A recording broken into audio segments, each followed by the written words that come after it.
When I reached home, my sister was very curious to know all about Miss Havishams and asked a number of questions, and I soon found myself getting heavily bumped from behind, in the nape of the neck, the small of the back, and having my face ignominiously shoved against the kitchen wall because I did not answer those questions at sufficient length. If a dread of not being understood be hidden in the breasts of other young people to anything like the extent to which it used to be hidden in mine, which I consider probable, as I have no particular reason to suspect myself of having been of a monstrosity, it is the key to many reservations.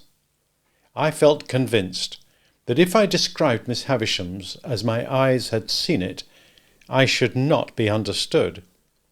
Not only that, but I felt convinced that Miss Havisham too would not be understood, and although she was perfectly incomprehensible to me, I entertained an impression that there would be something coarse and treacherous in my dragging her as she really was, to say nothing of Miss Estella, before the contemplation of Mrs. Joe.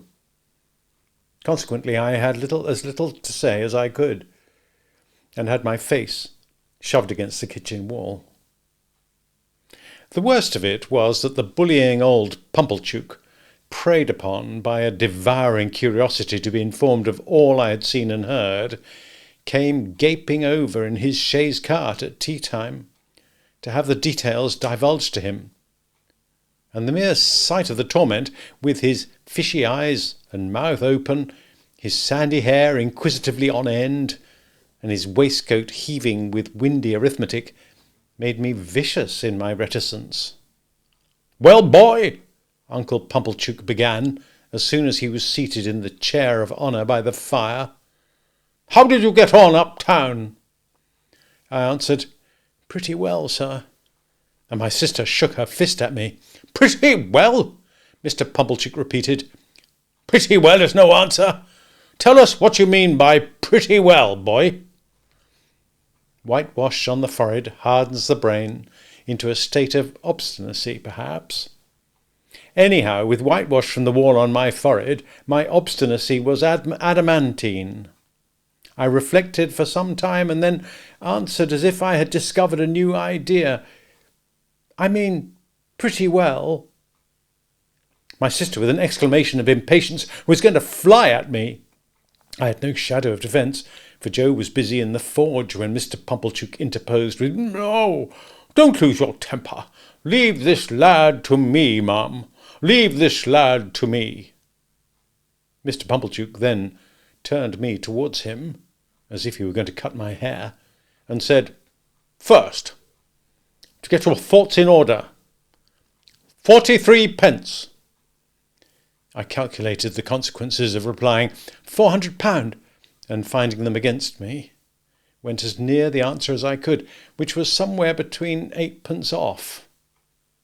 Mr. Pumblechook then put me through my pence table from 12 pence make 1 shilling up to 40 pence make 3 and 4 pence, and then triumphantly demanded, as if he had done for me, "Now, how much is 43 pence?" To which I replied, after a long interval of reflection, "I don't know." And I was so aggravated that I almost doubt if I did know.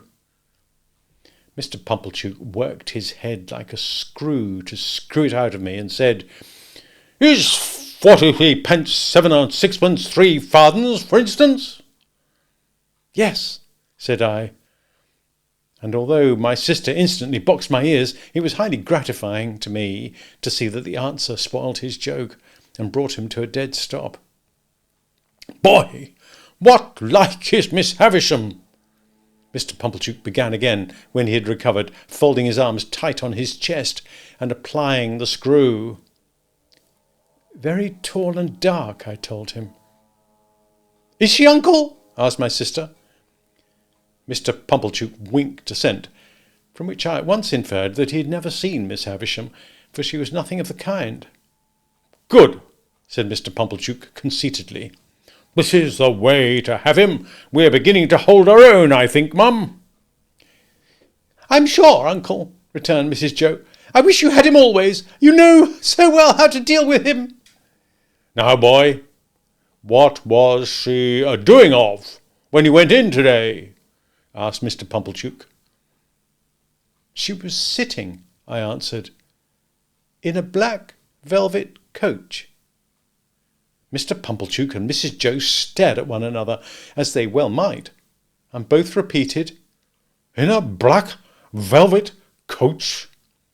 "Yes," said I, "and Miss Estella, that's her niece, I think, handed her in cake and wine at the coach window, on a gold plate. And we all had cake and wine on gold plates, and I got up behind the coach to eat mine because she told me to." "Was anybody else there?" asked Mr. Pumblechook. "4 dogs," said I. "Large or small?"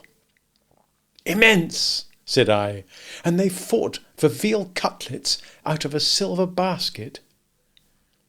Mr. Pumblechook and Mrs. Joe stared at one another again in utter amazement. I was perfectly frantic, a reckless witness under the torture, and would have told them anything. "Where was this coach, in the name of gracious?" asked my sister. "In Miss Havisham's room." They stared again. "But there weren't any horses to it," I added this saving clause in the moment of rejecting 4 richly caparisoned coursers, which I'd had wild thoughts of harnessing in. "Can this be possible, uncle?" asked Mrs. Joe. "What can the boy mean?" "I'll tell you, mum," said Mr. Pumblechook. "My opinion is, it's a sedan chair. She's flighty, very flighty, quite flighty enough to pass her days in a sedan chair." "Did you ever see her in it, uncle?" asked Mrs. Joe. "How could I?" he returned, forced to the admission, "when I never see her in my life, never clapped eyes upon her."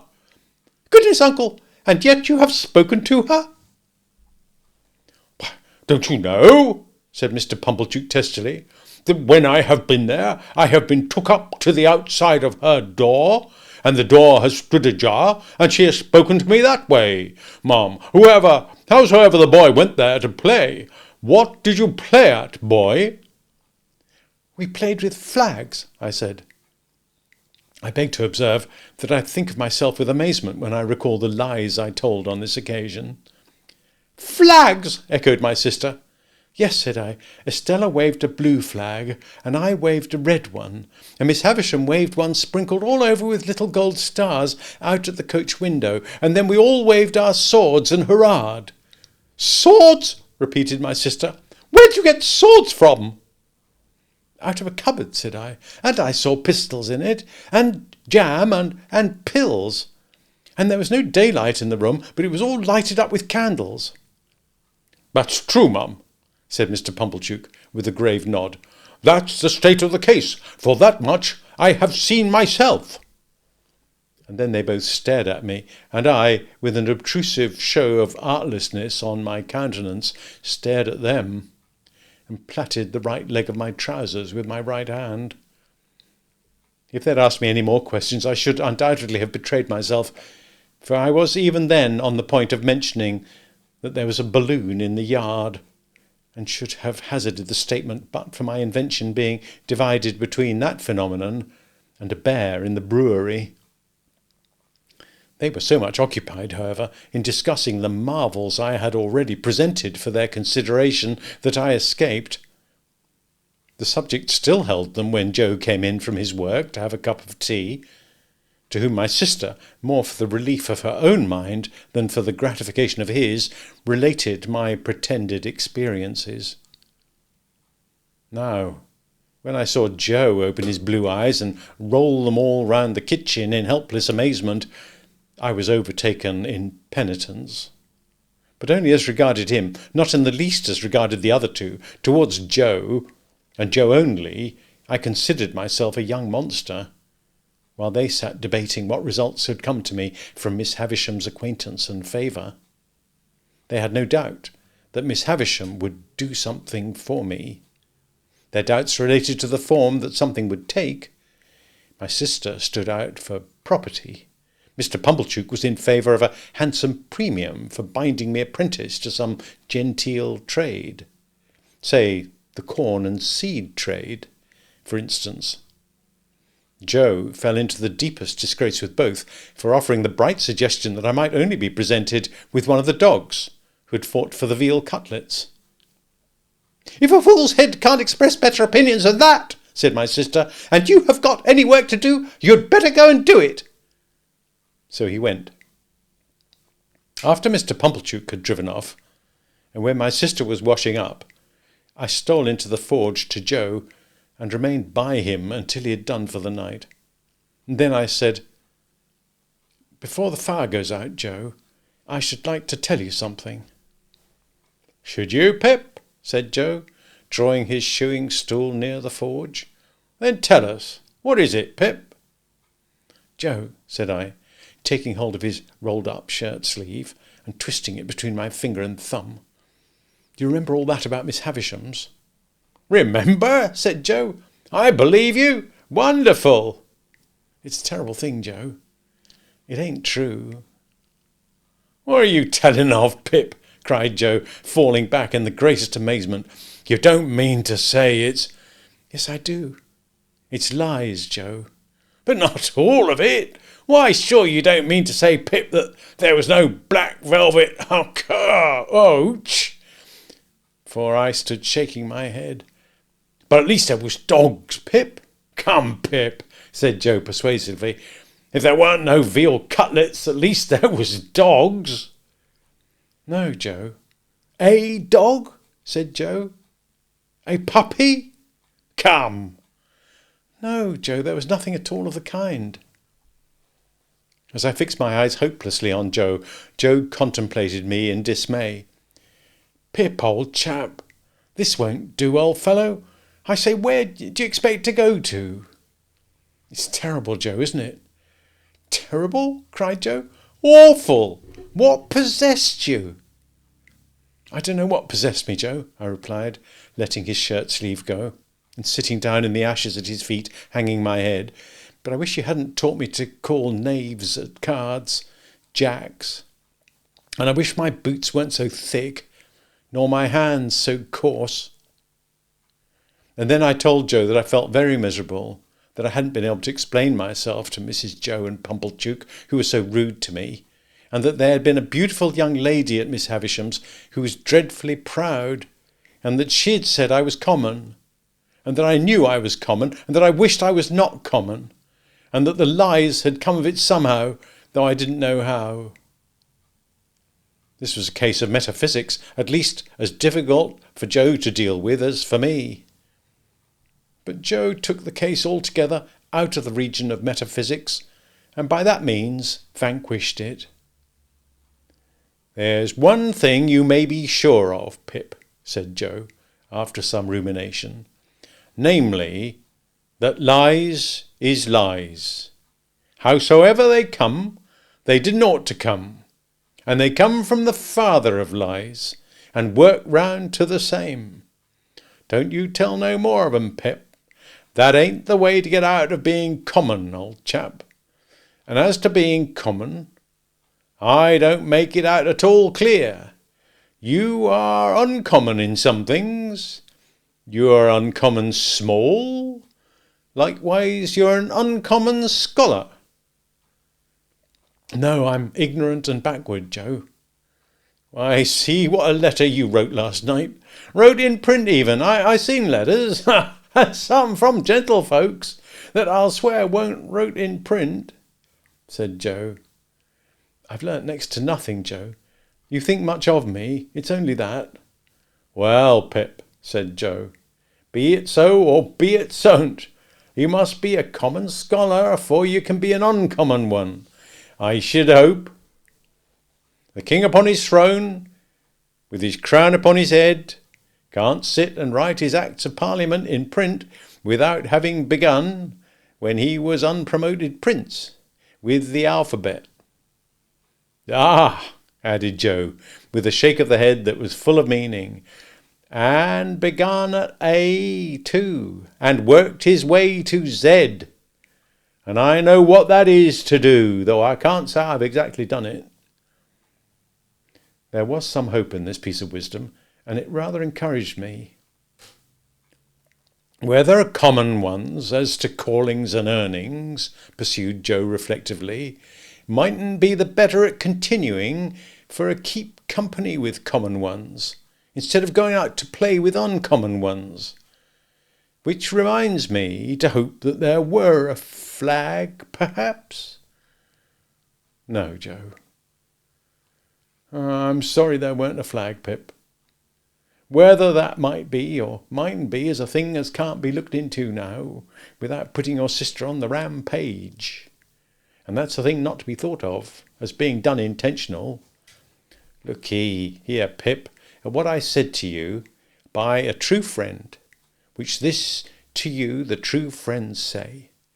If you can't get to be uncommon through going straight, you'll never get to do it through going crooked. So don't tell no more on 'em, Pip, and live well and die happy. You're not angry with me, Joe? No, old chap, but bearing in mind that them were which I meant to say of a stunning and audacious sort, alluding to them which bordered on wheel cutlets and dog-fighting, a sincere well-wisher would advise, Pip, their being dropped into your meditations when you go upstairs to bed. That's all, old chap, and never do it no more.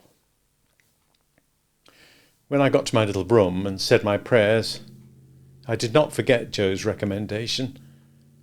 And yet my young mind was in that disturbed and unthankful state that I thought long after I laid me down how common Estella would consider Joe, a mere blacksmith.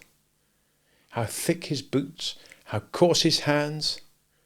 I thought how Joe and my sister were then sitting in the kitchen, and how I had come up to bed from the kitchen, and how Miss Havisham and Estella never sat in a kitchen, but were far above the level of such common things.